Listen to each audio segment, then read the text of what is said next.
بلوچستان میں آج کل موجودہ صورتحال پر کیا آگاہی دیں گے؟ جعفر ایکسپریس کا واقعہ ہوتا ہے جس میں BLA کی تنظیم نے وہ قبول بھی کیا تھا، جس میں انہوں نے ایک تو ٹرین کو یرغمال کیا، اس کے بعد شہریوں کو شہید کیا۔ مہرنگ بلوچ کہاں سے آئی ہیں اور کیا کر رہی ہیں؟ بہت سارے لوگ ان کے نام کے ساتھ ایجنٹ کا ورڈ بھی یوز کرتے ہیں۔ جی، کلات منگوچر سے ان کا تعلق ہے۔ اس کا جو والد تھا غفار لانگو اللہ نظر، وہ ان کا دست راست تھا۔ اختر مینگل جو ہے وہ ہمیشہ سے اسٹیبلشمنٹ کا چہیتا رہا ہے۔ CM بلوچستان کی اگر ہم ایکٹیویٹیز کی بات کریں تو کیا چل رہی ہیں آج کل؟ 30,000 ٹیوب ویلز کو انہوں نے شمسی توانائی میں تبدیل کر دیا۔ صادق پبلک اسکول جہاں پہ صرف سرداروں، نوابوں کے اور جاگیرداروں کے بچے پڑھتے تھے، ابھی بلوچستان کے بچے وہاں پڑھنا سٹارٹ کیے۔ السلام علیکم، دی وائس آف پالیٹکس کے ساتھ میں ہوں آپ کی ہوسٹ نور امان اللہ۔ ناظرین، آج ہم بات کرنے جا رہے ہیں ملک کے سب سے بڑے صوبے بلوچستان کے اوپر۔ بلوچستان کی موجودہ صورتحال کا ذمہ دار کون ہے؟ آخر وہ کون سی شخصیت ہے یا وہ کون سی تنظیم ہے جس نے بلوچستان کو اور بلوچیوں کو اس مقام تک پہنچا دیا ہے؟ ہمارے ساتھ آج پوڈ کاسٹ میں موجود ہیں عزت اللہ امان بگٹی صاحب، town chairman Sui and focal person to CM Balochistan to Dera Bugti. Welcome کہتے ہیں سر آپ کو، تھینک یو سو مچ آپ کے وقت کا۔ بلوچستان میں آج کل موجودہ صورتحال پر کیا آگاہی دیں گے؟ جی، سب سے پہلے تو آپ کا شکریہ، آپ نے پوڈ کاسٹ میں بلایا ہمیں۔ بلوچستان کی جو کرنٹ سچویشن ہے اس حوالے سے تھوڑا بہت آپ کو بتائیں گے کہ یہ جو جعفر ایکسپریس کا واقعہ ہوا ہے، اگر ہم یہاں سے سٹارٹ کر دیں، کیونکہ ابھی سارا جو میڈیا ہے مین اسٹریم وہ اس پہ فوکسڈ ہے۔ جعفر ایکسپریس کا واقعہ ہوتا ہے جس میں BLA کی تنظیم نے وہ قبول بھی کیا تھا، جس میں انہوں نے ایک تو ٹرین کو یرغمال کیا، اس کے بعد شہریوں کو شہید کیا۔ ہمارے پاک فوج کے جوانوں نے ان کا مقابلہ کرتے ہوئے ان کو جہنم واصل کر دیا۔ پھر اس کے بعد ان کی جو لاشیں تھیں، بجائے بے حرمتی کرنے کے ان کو سول ہاسپٹل انہوں نے منتقل کر دیا تھا۔ اچھا، ابھی جو سچویشن ہے اس کے بعد چائیں جی یہیں سے ہوتی ہے کہ BYC کے جو خواتین ہیں مہرنگ بلوچ، وہ اپنی خواتین کا ٹولہ لے کے سول ہاسپٹل پہنچتی ہیں اور وہاں پہ جا کے دھاوا بولتی ہیں، اور جو 4 سے 5 لاشیں تھیں ان کو وہ لے کے وہاں سے غائب ہو جاتی ہیں۔ وہ کہتی ہیں کہ یہ ہمارے وارث تھے، آپ لوگوں نے ان کو مارا ہے۔ بھائی، آپ کے وارث BLA کے دہشت گرد کب سے ہوئے؟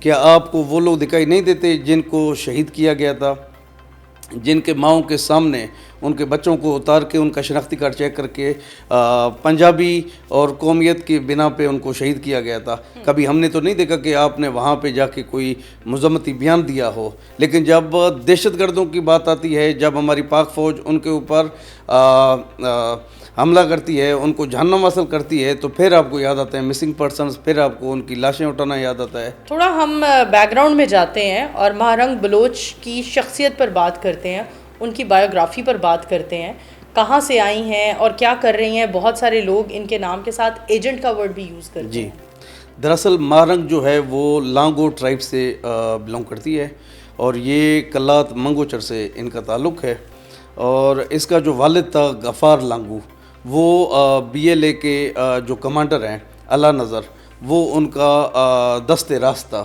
اور بلوچستان میں یہ جو بڑی بڑی کارروائیاں ہوئی جس میں ہمارے جوانوں کو شہید کیا گیا اور بلوچستان میں حالات خراب کیے گئے اور حملے کیے گئے، وہ ان میں براہ راست ملوث تھا۔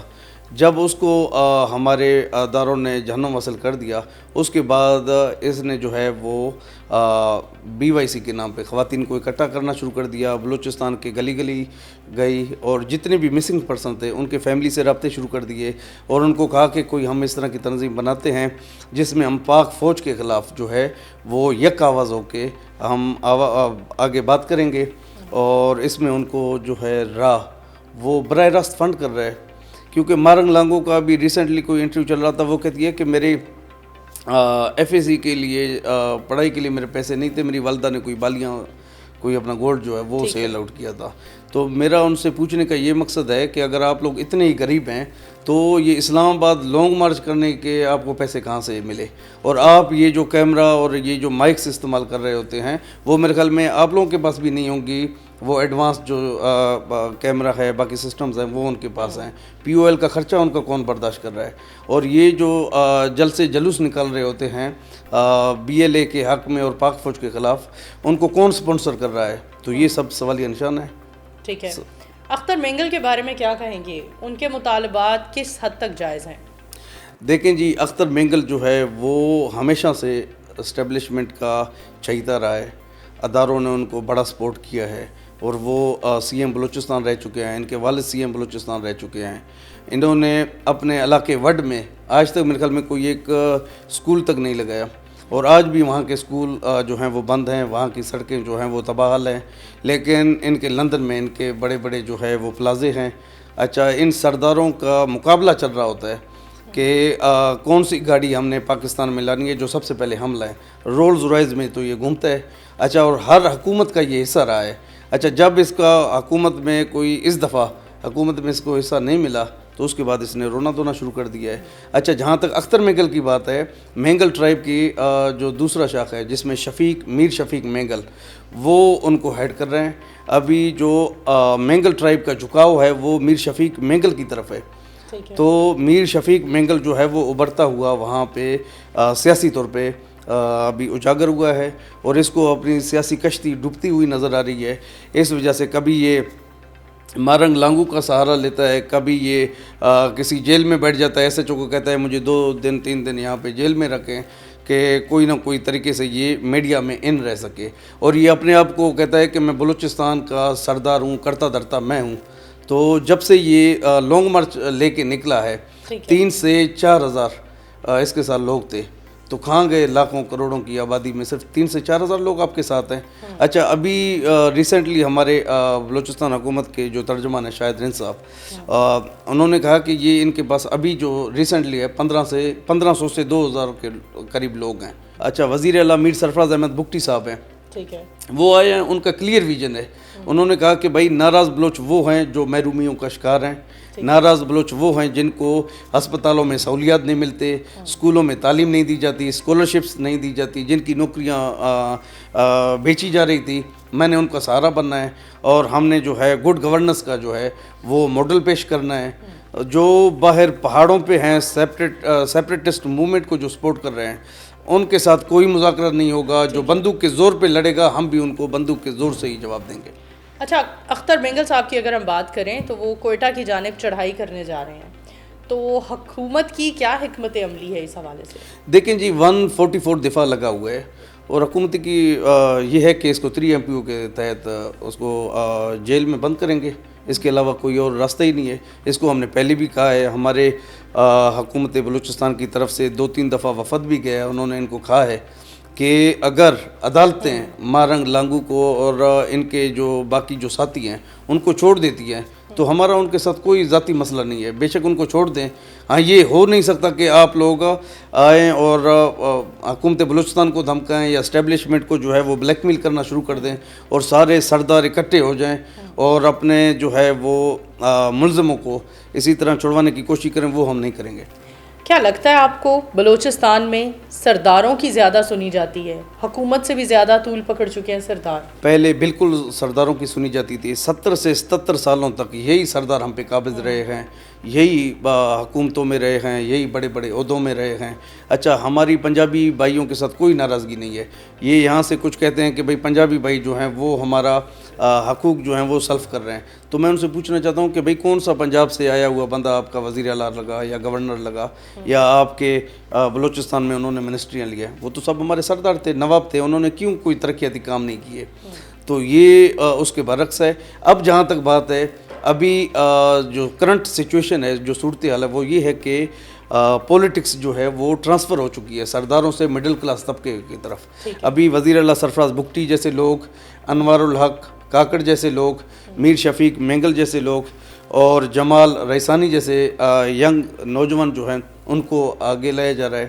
اور عوام کا بھی ان کو سپورٹ ہے، اسٹیبلشمنٹ کا بھی ان کو سپورٹ ہے، اور یہ لوگ ابھی آگے آ رہے ہیں اور سرداروں کو اپنی جو سیاسی کشتی ہے وہ ڈوبتی ہوئی نظر آ رہی ہے. اچھا، ہم CM بلوچستان کی اگر ہم ایکٹیویٹیز کی بات کریں تو کیا چل رہی ہیں آج کل؟ اپنے صوبے کو لے کر کیا سوچ رکھا ہے، کیا پلاننگ ہے ان کی؟ جی دیکھیں، سب سے پہلے تو سی ایم صاحب نے کسانوں کے لیے ایک بڑا انیشیٹو لیا فیڈرل گورنمنٹ سے بات کر کے. 30,000 ٹیوب ویلز کو انہوں نے شمسی توانائی میں تبدیل کر دیا اور یہ بڑا ایک معرکہ تھا. اس کے بعد کچی کنال پروجیکٹ جس کے لیے 10 ارب روپے درکار تھے، اور 2022 میں جو فلڈ آیا تھا اس میں وہ تحس نحس ہو چکا تھا، جس میں لاکھوں کی کاشت کی آبادی جو تھی وہ متاثر ہو رہی تھی. وہ دوبارہ ماشاءاللہ بحال ہوئی ہے. اس کے بعد جہاں پہ HSN کالج لاہور اور صادق پبلک اسکول بہاولپور، جہاں پہ صرف سرداروں، نوابوں کے اور جاگیرداروں کے بچے پڑھتے تھے، ابھی بلوچستان کے بچے وہاں پڑھنا سٹارٹ کیے. 100 بچوں کا اسکالر شپ جو ہے وہ صادق پبلک اسکول کے لیے لی ہے انہوں نے، اسی طرح HSN کالج کے لیے لی ہے، اور اسی طرح لارنس کالج مری کے لیے لیا ہے. آکسفورڈ اور ہارورڈ میں ابھی جو ہے وہ بلوچستان کے بچے اور بچیوں کو 100% جو اسکالرشپ دیے جا رہے ہیں، اور 30,000 نوجوانوں کو یہاں پہ ہنرمند کر کے ان کو باہر ممالک بھیجا جا رہا ہے، کیونکہ ہمارے بلوچستان میں اتنی کیپیسٹی ہے نہیں کہ ہم سب کو جو ہے روزگار دے سکیں. تو ان کو ہنرمند بنا کے تو ان کو ہم باہر بھیج رہے ہیں، جس کا پہلا کیپ جا چکا ہے. اتنے کام آپ بتا رہے ہیں، اور لیکن اس سب کے باوجود ہم بلوچستان کو بہت زیادہ ڈیگریڈ ہوتا ہوا دیکھ رہے ہیں. بلوچیوں کو افسوس کے ساتھ کہنا پڑے گا بہت زیادہ نگلیکٹ ہوتا ہوا دیکھ رہے ہیں. کیا وجہ ہے اس کی؟ کون سی تنظیم اس سب کی ذمہ دار ہے؟ کون سی شخصیت ہے جو اس سب کی ذمہ دار ہے؟ دیکھیں جی، یہ جتنے بھی کام ہو رہے ہیں وہ میڈیا میں بالکل کم اس وجہ سے دکھائی دے رہے ہیں کیونکہ BLA را فنڈڈ لشکر. اچھا، ایک بندہ بیٹھا ہوا ہے دبئی میں، وہ پورا سیٹ اپ اس نے چلایا ہوا ہے یہاں کوئٹہ میں. اچھا، کوئٹہ یہ جو بلوچوں کے نام سے جو IDs بنی ہیں وہ سارے جو ہیں وہ باہر سے وہ لوگ دیکھ رہے ہوتے ہیں. تو سوشل میڈیا میں زیادہ تر ان کا پروسپیکٹو اس وجہ سے آ رہا ہوتا ہے کہ ابھی فی الحال تو PTI کی اسٹیبلشمنٹ کے ساتھ جو ناراضگی ہے وہ بھی ان کو بڑا سپورٹ کر رہے ہیں. را فنڈڈ لشکر جو ہے وہ ان کو بڑا سپورٹ کر رہے ہیں سوشل میڈیا میں. جو ہم ہیں وہ ہم قلیل تعداد میں ہیں، اور جو ہماری کارکردگی ہے وہ عوام تک تو پہنچ رہی ہے، زمین پہ دکھائی دے رہی ہے، لیکن جو لاہور اور اسلام آباد اور باقی ملتان وہاں کے میڈیا کو اس وجہ سے دکھائی نہیں دے رہی کیونکہ ہماری جو آواز ہے وہ کم دکھائی جا رہی ہے بنسبت سرداروں کے. ٹھیک ہے، کیا حل ہے، کیا اسٹریٹجی ہے فردر؟ بلوچستان کو کس طرح سے بہتر بنانا ہے؟ بلوچیوں کے حق پر کس طرح سے کام کرنا ہے؟ دیکھیں، بلوچ جو ٹرائب ہے ہمارے بلوچستان میں، دراصل بلوچ بھی ہیں، ہزارہ برادری بھی ہے، پشتون بھائی بھی ہیں. تو ہمارا تو ایک ہی مقصد ہے کہ بھائی ان کی محرومیوں کو ختم کرنا، ان کو بیسک فیسلٹیز مہیا کرنا. جتنے بھی ہاسپٹلز تھے ان کو ابھی انڈس ہاسپٹل میں کنورٹ کیا جا رہا ہے پبلک پرائیویٹ پارٹنرشپ کے ذریعے. تو اسی طرح روزگار کے مواقع پیدا کیے جا رہے ہیں، اور بلوچستان کو انشاءاللہ آپ لوگ خود ابھرتا ہوا دیکھیں گے. NFC ایوارڈ کے بعد 18ویں ترمیم کے بعد سارا فنڈ ہمارے بلوچستان کے CM کے پاس ہے. ابھی PPL کمپنی کے ساتھ ایک بہت اچھا معاہدہ ہوا ہے جس کا براہ راست فائدہ بلوچستان کی عوام کو ہوگا. تو کام انشاءاللہ بہت ہوں گے. ہمارا مقصد یہ ہے کہ بلوچستان کو ترقی دینا، لیکن جو اس کے برعکس کام کر رہے ہیں BLA کے کہنے پہ، را کے کہنے پہ، ان کو کوئی رعایت نہیں دی جائے گی. یہ سب کا سٹانس ایک ہی ہے کہ ان کو اب کرش آؤٹ کیا جائے گا. اچھا، ہم سوشل میڈیا پر ایک بحث چڑھ گئی ہے، ڈاکٹر مہرنگ بلوچ اور ملالہ یوسفزئی کا کمپیریزن کیا جا رہا ہے. آپ اس کمپیریزن کو کس طرح دیکھتے ہیں؟ دیکھیں، ملالہ جو تھی وہ بھی یہاں سے مطلب نکلی، ان کو بڑا نوبل پرائزز ملے اور سب کچھ ملا. تو ہم سب نے یہی سوچا ہے کہ شاید اس کو باہر ممالک سے سپورٹ تھا. اور اسی طرح بالکل اس کا تو ہمیں کنفرم ہے، یہ جو مہرنگ لانگو ہے ان کو بالکل باہر سے سپورٹ بھی دی جا رہی ہے. اور یہ کھل کے یہ ہے، ڈاکٹر صبیہ بلوچ کے پچھلے دنوں بھی ایک میں کوئی تقریر سن رہا تھا، وہ تو اسٹیبلشمنٹ کے خلاف جتنا کہنا تھا اس نے کہہ دیا. تو اس کے باوجود یہ ہماری ریاست ہے جو اپنے آپ کو کنٹرول کیا ہوا ہے، جو ماں کا کردار نبھا رہی ہے. ہم تو اپنے اسٹیبلشمنٹ سے بھی کہتے ہیں کہ کبھی کبھی اگر بچے بگڑ جائیں تو ان کو باپ کا کردار بھی ادا کرنا چاہیے، تاکہ ملک میں جو ہے سب سے پہلے ملک کی سالمیت، اداروں کی عزت، اور جو ملک کو توڑنے کی کوشش کر رہے ہیں کم سے کم ان کو تو پتہ چلے کہ بھائی یہاں پہ ادارے اتنے بھی کمزور نہیں کہ کسی کے بہکاوے میں آئیں، کسی کے بلیک میلنگ میں آئیں. اور سب سے بڑی بات جو ہے، میں اسٹیبلشمنٹ اپنے اداروں کو بھی کہتا ہوں کہ آپ کبھی اگر مذاکرات کی بات کرتے ہیں آپ ان سے مذاکرات کریں جو حقیقت میں ناراض ہیں، جن کو جو محرومیوں کا شکار ہیں، جو آپ کے آئین کو مانتے ہیں، جو پاکستان کو مانتے ہیں، لیکن وہ لوگ قطعاً ہمارے ساتھ نہیں آئیں گے جو آپ کے ملک کو توڑنا چاہتے ہیں، خدا نخواستہ بلوچستان کو پاکستان کا حصہ نہیں دیکھنا چاہتے۔ آپ اگر ان کے ساتھ انگیج کریں گے، پھر آپ ان کو سپیس دیں گے، پھر وہ طاقتور بنتے جائیں گے، پھر وہ فورسفلی آپ کے اوپر اٹیک کریں گے، پھر ایسا وقت آ جاتا ہے، پھر ہم خود مجبور ہوتا ہے کہ بھئی ابھی ان کا کس طرح مقابلہ کریں۔ تو بہتر یہی ہے کہ اس وقت ہم سب نے مل کر یکجہتی کے ساتھ ان کا بھرپور مقابلہ کرنا ہے، اور جو ناراض ہیں، جو حقیقی ناراض ہیں، ان کو محرومیوں کو ہم نے دور کرنا ہے۔ تھینک یو سو مچ سر آپ کے وقت کا۔ چلیں جی ناظرین، عزت اللہ امان بگٹی صاحب ہمارے ساتھ موجود تھے، جن کے ساتھ ہم نے بلوچستان کی موجودہ صورتحال پر بات کی۔ اسی کے ساتھ اپنی ہوسٹ نور امان اللہ کو دیجیے اجازت، دوبارہ حاضر ہوں گے، تب تک کے لیے اللہ حافظ۔